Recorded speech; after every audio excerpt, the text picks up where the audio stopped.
दी banking गुरु channel में आपका स्वागत है।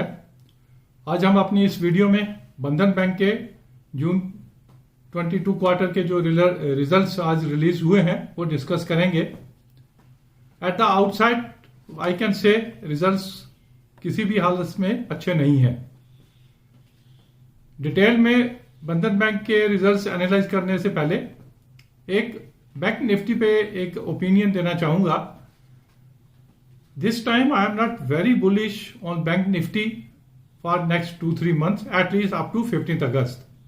Reason being 27th जुलाई को जो US फेड का रेट हाइक होगा और 3rd and 4th अगस्त को रिजर्व बैंक ऑफ इंडिया द्वारा मीटिंग में इंटरेस्ट रेट जो बढ़ सकते हैं उसका इम्पैक्ट बैंकों पे आएगा और बैंकों के ट्रेजरी इनकम पे आएगा। हमने बैंकों के जो अभी तक रिजल्ट देखे हैं उसमें काफी बैंकों को ट्रेजरी में हिट मिली है। जो अभी तक के रेट इंक्रीज हुए हैं उसकी वजह से आगे भी ये दो इंसिडेंट की वजह से ट्रेजरी में हिट हो सकता है। लेकिन long term I am very bullish on the banks. That means after September December quarter and next year March quarter the banks will be doing better. This September quarter या up to at least 15th August, Bank Nifty will be underperforming the Nifty। हालांकि अभी एक दो दिन में हमें दिख रहा है कि बैंक निफ्टी चल रहा है, लेकिन we have to be cautious on bank Nifty and banking shares also. कुछ नेगेटिव सरप्राइजेस हमें मिल रहे हैं, जैसे हमने आरबीएल बैंक में देखा, अभी आप बंधन बैंक में देख रहे हैं। समहाउ बंधन बैंक में गट फीलिंग मेरी हमेशा यही थी कि कभी भी बंधन बैंक जो है नेगेटिव सरप्राइज दे सकता है और इस क्वार्टर में वही हुआ। आइए देखते हैं इन्होंने क्या किया है। इंटरेस्ट अर्न 184 करोड़ से बढ़ गया as compare to the last quarter. Other income quarter में थी 964 करोड़, अभी हो गई है 329 करोड़। सीधा 535 करोड़ का नेगेटिव आया है अदर इनकम में। हालांकि इनकी जो one reason can be the treasury में जो इतनी इनकम इनको कम हुई है, लेकिन वो इतनी ज्यादा नहीं है। लास्ट टाइम में इनकी ट्रेजरी इनकम 136 थी, अभी 99 है। तकरीबन 30-35 करोड़ का इनको ट्रेजरी इनकम कम हुई है। लेकिन 535 करोड़ अदर इनकम में उड़ जाना, ये कहीं भी उन्होंने अपनी प्रेजेंटेशन में एक्सप्लेन नहीं किया है। उसी वजह से टोटल इनकम 451 करोड़ से कम हो गई है। इंटरेस्ट एक्सपेंडिचर जो है इनका 210 करोड़ से बढ़ गया। ऑपरेटिंग एक्सपेंसेस 41 करोड़ से बढ़ गए।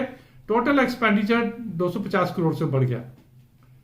टोटल इनकम 451 करोड़ से कम हुई, टोटल एक्सपेंडिचर 250 करोड़ से बढ़ गया। टोटल इंपैक्ट प्रॉफिट जो है ऑपरेटिंग प्रॉफिट कहां 2500 करोड़ था, अभी रह गया 1800 करोड़। 701 करोड़ से प्रॉफिट कम हो गया। तकरीबन 28% प्रॉफिट उड़ गया ऑपरेटिंग प्रॉफिट। किसी भी हालत में ये अच्छे ऑपरेशंस नहीं माने जाएंगे। तो यही एक नेगेटिव सरप्राइजेज है जो हम ये छोटे बैंक जो हैं ये कभी भी दे देते हैं। हालांकि बड़े बैंक जो हैं वो अगर देंगे भी तो वो प्रॉपरली एक्सप्लेन की हुई चीजें होती हैं। अब प्रोविजन देखिए, लास्ट क्वार्टर में 4 करोड़ किया था, अब 642 करोड़। कुछ आपस में तालमेल ही नहीं है। 638 करोड़ से प्रोविजन बढ़ गया। टैक्स प्रोविजन 323 करोड़ से कम कर दिया। ये क्या बिल्कुल भी वो प्रोजेक्ट नहीं कर पाते हैं कि इनका क्या प्रॉफिट होगा। इन सभी चीजों की वजह से नेट प्रॉफिट जो है 53% से कम हो गया।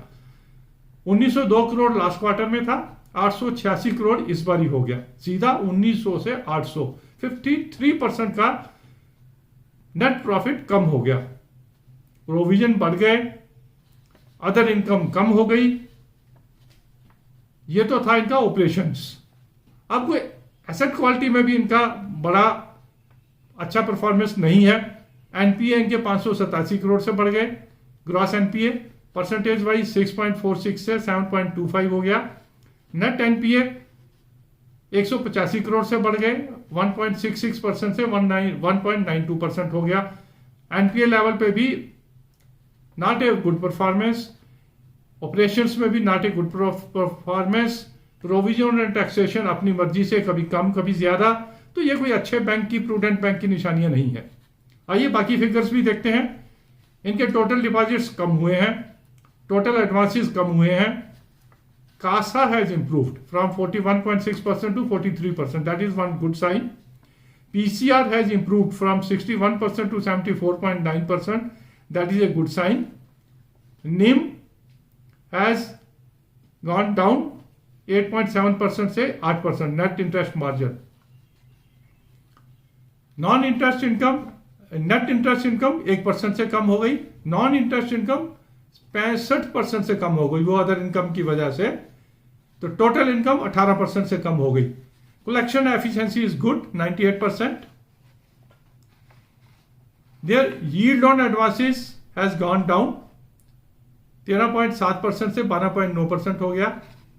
Cost of funds has also gone down, that is good, 5.7 से 5.3 हो गया। तो ये कुछ मिला जुला सा है, नेगेटिव ज्यादा है, पॉजिटिव एक या दो एरिया में ही कासा और पीसीआर को पॉजिटिव मान सकते हैं। कलेक्शन भी ठीक ठाक है, बाकी सभी जो है ये हमें नेगेटिव सिग्नल दे रहे हैं। तो समहाउ बंधन बैंक कभी भी मुझे इंप्रेस नहीं कर पाया, हालांकि कुछ क्वार्टर्स में जिन्होंने अच्छी परफॉर्मेंस भी दी थी, हम एक कॉशन लेने की तरफ ही चलते रहे हैं। शेयर प्राइस देखते हैं, 52 वीक लो है 229, हाई है 349, आज 286 पे बंद हुआ है। आई एम श्योर मंडे को it is going to get a bashing from the market, 250 रुपए तक आ सकता है। जिनके पास है वो इसी उम्मीद में बैठे कि अगले क्वार्टर्स में बंधन बैंक कुछ अच्छा इंप्रूवमेंट दिखाएगा और ये नेगेटिव सरप्राइजेस नहीं देगा। फर्दर बंधन बैंक लेने का रिकमेंडेशन नहीं है। लेट अस होप कि कंसिस्टेंसी जो होनी चाहिए परफॉर्मेंस में बंधन बैंक उसको दिखाएगा और ह्यूज अप्स एंड डाउन्स जो इनके परफॉर्मेंस में दिखते हैं उसको अवॉइड करके कंसिस्टेंसी के साथ चलेंगे, सो दैट इन्वेस्टर्स का कॉन्फिडेंस जो है बंधन बैंक में बढ़ सके। Thank you very much for watching this small video on बंधन बैंक।